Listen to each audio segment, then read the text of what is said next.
Telangana RTC నుంచి ఒక direct recruitment రావడం జరిగిందండి. దాదాపు 1743 పోస్టులకు గాను నోటిఫికేషన్ రిలీజ్ చేయడం జరిగింది. దీని అప్లికేషన్ స్టార్టింగ్ వచ్చేసరికి అక్టోబర్ 8 స్టార్ట్ అయిపోయింది. తర్వాత ఎండింగ్ వచ్చేసరికి అక్టోబర్ 28 వరకు ఉంటుంది. సో అక్టోబర్ 28 సాయంత్రం 5 గంటల వరకు దీని యొక్క విండో ఓపెన్ ఉంటుంది. అప్లికేషన్ విండో అప్లికేషన్ పెట్టాలనుకుంటే అక్టోబర్ 28 సాయంత్రం 5 గంటల లోపే పెట్టుకోండి.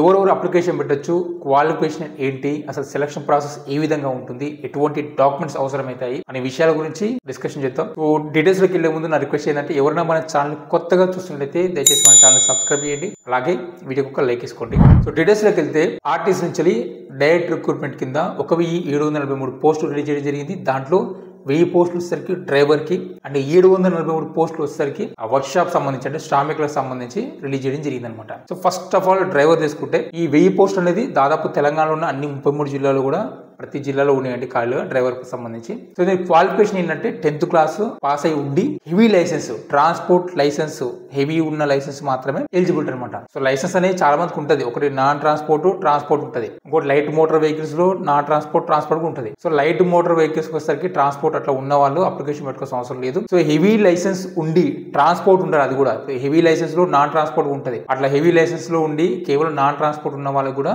ఎలిజిబిలిటీ లేదు. అలాంటి వారు కూడా అప్లికేషన్ పెట్టుకోవద్దు, అనవసరం డబ్బులు వేస్ట్. హెవీ లైసెన్స్ ఉంది విత్ ట్రాన్స్పోర్ట్ అంటే బస్సులు నడిపేవారు, కంపెనీ బస్సులు నడుపుతారు కదా, బస్సులు కాలేజ్ బస్సులు, కంపెనీ బస్సులు అంటే ప్యాసింజర్ ని తీసుకెళ్లేటువంటి హెవీ వెహికల్స్ నడిపేటువంటి అనుభవం ఉన్నవారు. తర్వాత ఇది ఉండాలి. తర్వాత లైసెన్స్ వచ్చేసరికి 2 సంవత్సరాలు అంటే 18 నెలలు ఇచ్చారు. 2 సంవత్సరాలు వేసుకోండి, కనీసం 2 సంవత్సరాల ఎక్స్పీరియన్స్ ఉండాలి. అంటే లైసెన్స్ ఇష్యూ చేసి కనీసం 2 సంవత్సరాలు క్రాస్ అయి ఉండాలి. సో అప్పుడే ఎలిజిబిలిటీ. దానిపైన ఎంత ఎక్స్పీరియన్స్ ఉంటే అంత బెటర్ అనుకోండి. అది ఏజ్ విషయానికి వచ్చేసరికి 22 సంవత్సరాల నుంచి 35 సంవత్సరాల వరకు మాత్రమే వీళ్ళు మాత్రం అప్లికేషన్ పెట్టుకోవచ్చు. దాంట్లో SC, ST, BC and EWS వాళ్ళకి 5 years రిలాక్సేషన్ ఇవ్వడం జరిగింది. నెక్స్ట్ వచ్చేసరికి శ్రామికులు అంటే ఈ వర్క్ షాప్ సంబంధించి. సో దీంట్లో ఏంటంటే క్వాలిఫికేషన్ వచ్చేసరికి 10th క్లాస్ ఖచ్చితంగా ఉండాలి. ప్లస్ 10th క్లాస్ ఒకటే కాదు, 10th తో కలిపి ఐటీఐ కూడా చేసి ఉండాలి. మరి ఐటీఐ అంటే ఐటీఐ చేసిన వాళ్ళు అందరూ అప్లికేషన్ పెట్టొచ్చా అంటే అందరూ అప్లికేషన్ పెట్టడానికి వీలు లేదు. సో 10th క్లాస్ పాస్ అయ్యి ఐటీఐ చేసిన వాళ్ళు ఎవరెవరు అప్లికేషన్ పెట్టచ్చు అంటే ఐటీఐలో డీజిల్ మెకానిక్ చేసిన వాళ్ళు అప్లికేషన్ పెట్టచ్చు. ఐటీఐ ఎలక్ట్రిషియన్, అది కూడా ఎలక్ట్రిషియన్ హౌసింగ్ వైర్ ఉంటుంది, అంటే సివిల్ ఎలక్ట్రిషియన్ ఉంటుంది, ఆటో ఎలక్ట్రిషియన్ ఉంటుంది. ఆటో సంబంధించి అంటే వెహికల్ సంబంధించిన ఎలక్ట్రిషియన్ చేసిన వాళ్ళు మాత్రమే పెట్టచ్చు. థర్డ్ వచ్చేసరికి పెయింటర్స్, అంటే ఈ సివిల్ పెయింటర్స్ కాదు, ఈ సంబంధించి మెటల్ పెయింటర్స్ వేరే ఉంటారు వీళ్ళు. ఫోర్త్ వచ్చేసరికి ఐటీఐ కట్టర్, గ్యాస్ కట్టర్ అంటే వెల్డింగ్ అనుకోండి. ఐటీఐ వెల్డింగ్ ఉంది కదా, వెల్డింగ్ లో ఒకటే ట్రేడ్ ఉంటుంది కాబట్టి వాళ్ళు. నెక్స్ట్ 5th వచ్చేసరికి ఐటీఐ ఫిట్టర్. సో ఈ 5 ట్రేడ్లు ఎవరైతే చేస్తున్నారో వాళ్ళు మాత్రం అప్లికేషన్ పెట్టండి. ఇక మిగతా ట్రేడ్ కనుక మీరు చేసి ఉంటే ఐటీఐ అప్లికేషన్ పెట్టి వేస్టే, టైం వేస్ట్, డబ్బులు వేస్ట్ కూడా. ఓకే, రాదు. ఇది మ్యాటర్. ఇవి మాత్రమే ఉన్నాయి ఖాళీగా పోస్టులు, వీళ్ళు మాత్రమే ఉన్నాయి. సో దీనికి అసలు ఏమేమి డాక్యుమెంట్ అవసరం అవుతాయి? First of all Aadhaar card ఉండాలి ఒకటి. 2 10th క్లాస్ మెమో ఖచ్చితంగా ఉండాలి ఎవరికి, డ్రైవర్స్ సంబంధించి. శ్రామికులు కూడా 10th క్లాస్ మెమో ఖచ్చితంగా ఉండాలి. థర్డ్ వచ్చేసరికి డ్రైవర్స్ కి లైసెన్స్ ఉండాలి.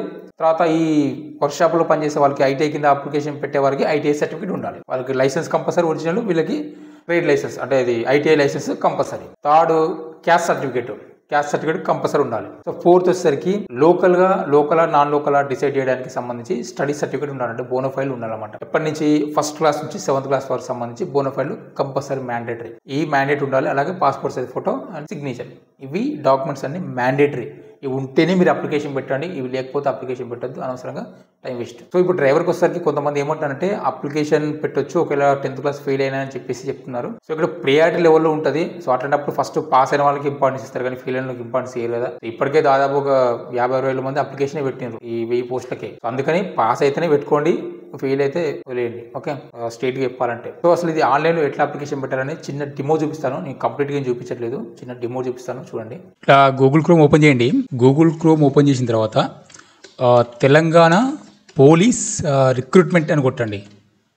సో ఓకేనా, తెలంగాణ పోలీస్ రిక్రూట్మెంట్ 2025 అని కొట్టి సెర్చ్ చేస్తే ఇక్కడ తెలంగాణ పోలీస్ రిక్రూట్మెంట్ బోర్డు అని కనిపిస్తుంది. సో ఇక్కడ చాలామంది డౌట్ రావచ్చు, ఇది ఆర్టీసీ కదా, మరి తెలంగాణ పోలీసు ఎందుకు పెడుతున్నారని చెప్పేసి చాలామంది డౌట్ రావచ్చు. యాక్చువల్గా ఆర్టీసీ అనేది దానికి ఇంతవరకు సొంతంగా ఒక రిక్రూట్మెంట్ బోర్డు లేదండి. అందుకని ఆర్టీసీలో ఏ జాబ్స్ ఉన్నా సరే ఒకటి టీఎస్పీఎస్సీ ద్వారా అంటే తెలంగాణ పబ్లిక్ సర్వీస్ కమిషన్ ద్వారా కానీ రిక్రూట్మెంట్ చేస్తారు, లేదంటే పోలీస్ డిపార్ట్మెంట్ ద్వారా కానీ పోలీస్ రిక్రూట్మెంట్ బోర్డు ద్వారా కానీ పోస్ట్ అనేది భర్తీ చేయడం జరుగుతుంది అనమాట. ఎందుకంటే దానికి సొంతంగా బోర్డు లేదు కాబట్టి. సో ఇప్పుడు మనకి తెలంగాణ పోలీసు రిక్రూట్మెంట్ బోర్డు ద్వారా ఈ ఆర్టీసీ లో ఉన్న జాబ్స్ రిక్రూట్మెంట్ చేయడం జరుగుతుంది.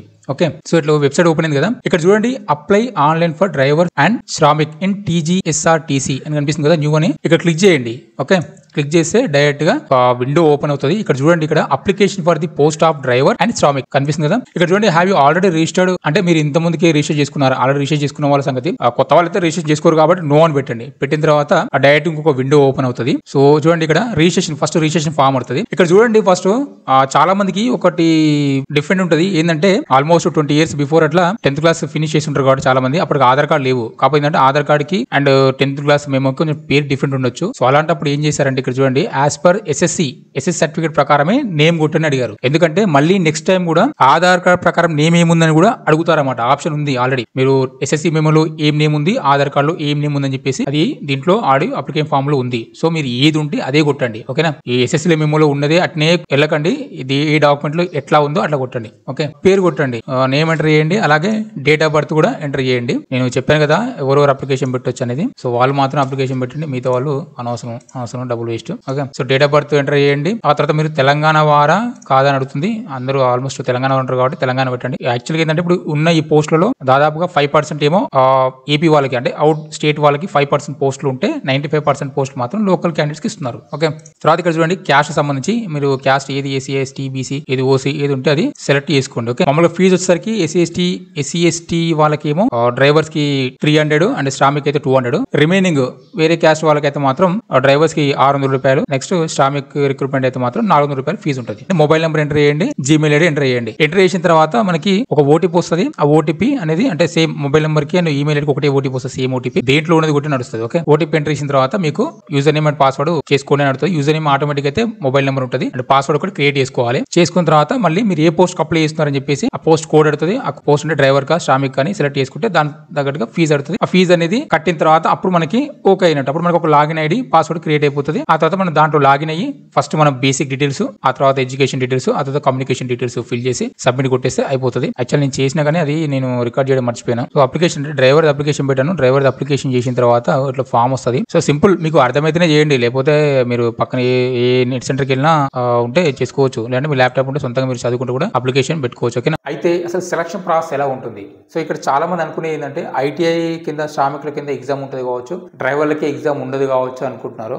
యాక్చువల్ ఉల్టా, డ్రైవర్లకి ఎగ్జామ్ ఉంటుంది, ఈ ITI కింద చేసే వాళ్ళకి ఎగ్జామ్ ఉండదు. సో డ్రైవర్లకి ఎట్లా ఉంటుందంటే, డ్రైవర్లకి 100 మార్క్స్ ఎగ్జామ్ ఉంటుంది.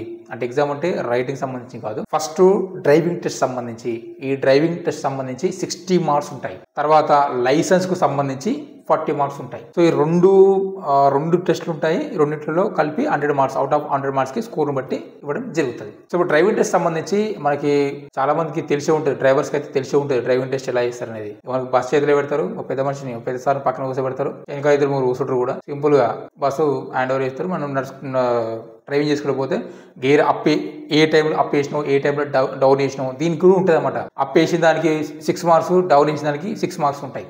6 మార్కులు ఉంటాయంటే మనం చేసే ఒక్కొక్క ప్రాసెస్కి కొన్ని మార్కులు ఉంటాయి అనమాట. బానెట్ ఉంటుంది, బానెట్ ఓపెన్ చేసి దాంట్లో అడిగిన ఐటమ్స్ చెప్పాలి. అంటే దాంట్లో ఏది ఇంజన్, ఏది ఇది ఏంది అది అడుగుతారు. దానికి ఒక 10 మార్క్స్ ఉన్నాయి. సో అట్లా ఈ డ్రైవింగ్ టెస్ట్ సంబంధించి స్టార్ట్ నుంచి ఎండింగ్ వరకు మొత్తం అన్ని కూడా ఒక్కొక్క ప్రాసెస్కి కొన్ని మార్కులు ఇవ్వడం జరిగింది. దీంట్లో విజన్ కూడా ఉంటుంది అనమాట. అంటే ఐ టెస్ట్ కి సంబంధించి ఉంటుంది. జనరల్ ఫోకస్ ఎలా చేస్తున్నాము, స్టీరింగ్ ఎట్లా తిప్పుతున్నాము, ఇవి మిర్రర్ ఎలా కవర్ చేస్తున్నారు, ప్యాసింజర్ ఎక్కేటప్పుడు దిగేటప్పుడు ఎట్లా మూవ్ చేస్తున్నారు, ఇవన్నీ కూడా ఉంటాయి. దీనికి ప్రతి దానికి కూడా 6, 10, 7, 8 అట్లా మార్క్స్ ఉన్నాయి. అట్లా 60 మార్కులకు ఉన్నాయి ఈ డ్రైవింగ్ టెస్ట్ సంబంధించి. నెక్స్ట్ లైసెన్స్ సంబంధించి ఎంత ఎక్స్పీరియన్స్ ఉంటే అన్ని ఎక్కువ మార్కులు ఉంటాయి. ఫస్ట్ ఆఫ్ ఆల్ ఒకటి. తర్వాత లైసెన్స్ క్లియర్గా ఉండాలి, ఎటువంటి కేసు కానీ, ఎటువంటి జంపింగ్ సిగ్నల్ జంపింగ్ కానీ అట్లాంటి ఎటువంటి ఉండదు. వీటికి కూడా మార్క్స్ ఉన్నాయి. సో దానిపైన లైసెన్స్ పైన మాత్రమే లైసెన్స్ మొత్తం చెక్ చేయడం జరుగుతుంది అన్నమాట. దానిపైన 40 మార్క్స్ ఇవ్వడం జరుగుతుంది. సో ఈ 60, 40 మొత్తం కలిపి ఎన్ని మార్క్స్ వచ్చాయో ఆ మార్క్స్ బేస్లో డ్రైవర్ని సెలెక్షన్ చేయడం జరుగుతుంది. సో గుర్తుపెట్టుకోండి, ఒక ఇంపార్టెంట్ పాయింట్ ఏంటంటే, ఎవరైతే మీరు డ్రైవర్గా అప్లికేషన్ పెడుతున్నారో మీ హైట్ కనుక 160 సెంటీమీటర్ల కంటే తక్కువ ఉంటే మీరు అప్లికేషన్ చేయొద్దు. ఓకే, క్లియర్ కట్గా ఇవ్వడం జరిగింది. 160 సెంటీమీటర్స్ ఖచ్చితంగా ఉండాలి. 160 ఆర్ హై, 160 బిలో ఉంటే మాత్రం తీసుకోము. అది అన్ని క్యాస్ట్లకి, క్యాస్ట్ దీంట్లో రిలాక్సేషన్ అయితే ఏమీ లేదు. మీరు హైట్ చూసుకొని అప్లికేషన్ పెట్టేవాళ్ళు. నెక్స్ట్ ఐ ప్రాబ్లమ్స్ ఏమైనా ఉన్నా కూడా మీరు అప్లికేషన్ చేయొద్దు. మీరు డ్యూటీ చేస్తుండొచ్చు, కానీ అక్కడ గవర్నమెంట్ది వర్క్ కాబట్టి పర్టికులర్గా చెక్ చేయడం జరుగుతుంది, మెడికల్ టెస్ట్ కూడా చెక్ చేయడం జరుగుతుంది. కాబట్టి ఐ ప్రాబ్లమ్స్ ఉన్న వాళ్ళు కూడా అప్లికేషన్ పెట్టుకోవడానికి వీల్లేదు. తర్వాత బాడీ ఫిజికల్ టెస్ట్ కూడా చేయడం జరుగుతుంది. సో ఇవన్నీ కూడా సెట్ అవ్వాలి, ఇవన్నీ కూడా దాంట్లో క్వాలిఫై కావాలి, అప్పుడే మనకు జాబ్ చేతులు పెడతారు. అది ఈ డ్రైవర్ సంబంధించి. నెక్స్ట్ వచ్చేసరికి ఈ ఐటీఐ ఫిట్టర్ ఉంది కదా, ఈ ఐటీ వాళ్ళకి వచ్చేసరికి ఏంటంటే వీళ్ళకి ఎటువంటి ఎగ్జామ్స్ లేదు. ఇక్కడ ఏంటంటే కేవలం మార్క్స్ ఐటీఐ చేసిన దాని మీదనే మార్క్స్ ఇవ్వడం జరుగుతుంది. వీళ్ళు కూడా 100 మార్క్స్ సంబంధించి. అయితే వీళ్ళు 95 మార్కులకు సంబంధించి సర్టిఫికేట్ వెరిఫికేషన్కి ఇస్తే 5 మార్క్స్ వచ్చేసరికి అప్రెంటిస్షిప్కి ఇస్తున్నారు అనమాట. సో నేను స్టార్టింగ్లో చెప్పాను కదా ఈ ట్రేడ్స్ అనేది, ఆ ట్రేడ్స్లో కనుక ఎవరైనా కనుక మీరు అప్రెంటిస్షిప్ కనుక చేసి ఉంటే మీకు ఒక 5 మార్క్స్ వెయిటేజ్ కలుపుతారు అన్నమాట దాంట్లో. ఓకే, 95 పక్క డాక్యుమెంట్ వెరిఫికేషన్లో 95 ఉంటే ఇంకో 5 మార్క్స్కి వచ్చేసరికి అప్రెంటిస్షిప్ చేసిన వాళ్ళు. సో ఎవరైనా ఈయన చెప్పిన ట్రేడ్స్లో అప్రెంటిస్షిప్ కనుక చేసింటే వాళ్ళు డిఫరెంట్గా అప్లికేషన్ పెట్టుకోండి, ప్రాబ్లం లేదు. సో దీంట్లో కూడా డాక్యుమెంట్ కరెక్షన్ ఉంటామన్నమాట. 10th క్లాస్లో కరెక్ట్ పేరుందా, ఆధార్ కార్డులో కరెక్ట్ పేరుందా, ఐటీఐ సర్టిఫికేట్లో కరెక్ట్ పేరుందా, దీంట్లో ఎన్ని మార్కులు వచ్చినాయి, దాంట్లో ఎన్ని మార్కులు వచ్చినాయి, పాస్ అప్ పర్సెంటేజ్ ఎంత, ఫస్ట్ క్లాస్లో పాస్ అయ్యిందా, సెకండ్ క్లాస్లో పాస్ అయ్యిందా, వీటి కూడా స్టెప్ బై స్టెప్ మార్క్స్ ఇవ్వడం జరుగుతుంది అనమాట. ఫస్ట్ క్లాస్ పాస్ అయిన వాళ్ళకి 20 మార్క్స్ ఇస్తే సెకండ్ క్లాస్ కనుక పాస్ అయిన వాళ్ళకి 10 మార్క్స్కి. సో అట్లా ఇది కూడా డాక్యుమెంట్ వెరిఫికేషన్ కూడా ఉంటుంది. లోకలా నాన్ లోకలా డాక్యుమెంట్స్ అన్నీ ఇవ్వాల్సి ఉంటుంది. Local non local. ఆ తర్వాత కూడా ఏంటంటే ఏ డిపోకి మనం సెలెక్షన్ అప్లికేషన్ పెడేటప్పుడు డిపో అడుగుతుంది, అంటే మీరు ఏ డిస్టిక్ అప్లికేషన్ పెడతారు అనేది.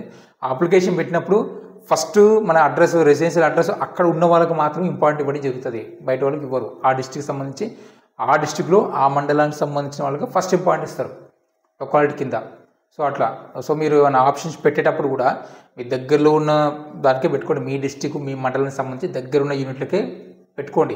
ఇక్కడ పోస్ట్ ఎక్కువ ఉన్నాయి కదా అక్కడ పెడతా, అక్కడ పోస్ట్ ఎక్కువ ఉన్నాయి అక్కడ పెడతాంటే మాత్రం అనవసరంగా రాదు. ఓకే, ఎందుకంటే ఏ డిస్టిక్కి ఆ డిస్టిక్కే సపరేట్ చేయడం జరుగుతుంది లిస్ట్ కూడా. సో హైదరాబాద్ ఒకటే ఓపెన్, హైదరాబాద్ అనేది మాత్రం ఎవరైనా అప్లికేషన్ పెట్టచ్చు, దానికి ఓపెన్ కేటగిరీ కింద వెళ్ళిపోయింది. ఈ డిస్టిక్ అయితే లోకాలిటీ చూస్తారు. సింపుల్ ఇదే ప్రాసెస్. మీరైతే నేను చెప్పాను స్టార్ట్లో మీకు ఎలిజిబిలిటీ ఉన్న అప్లికేషన్ పెట్టండి. ఎందుకంటే 600 రూపీస్ ఫీజు, అదో 400 అనవసరంగా మళ్ళీ అప్లికేషన్ ఫీజు తీసుకుంటే అదో అలాగా. సో అందుకని అన్ని పక్కా డాక్యుమెంట్స్ మీ దగ్గరకు ఉంటేనే మీరు అప్లికేషన్ పెట్టండి, లేకపోతే అవసరం లేదు కూడా. అది లేదు మేము మాకు ఇన్ఫ్లుయెన్స్ ఉంది మేము చేసుకుంటాము, మాకు ఇవన్నీ లేకుండా మాకు వస్తే జాబ్ అనుకున్న వాళ్ళు పెట్టుకోవచ్చు, నో ప్రాబ్లం. దానికి ఆల్రెడీ ఇది ఒకటే డైరెక్ట్ రిక్రూట్మెంట్, ఆల్రెడీ వేరే మున్సిపాలిటీ అక్కడిక్కడ కూడా జాబ్స్ పడుతున్నాయి మున్సిపల్ ఆఫీసులలో.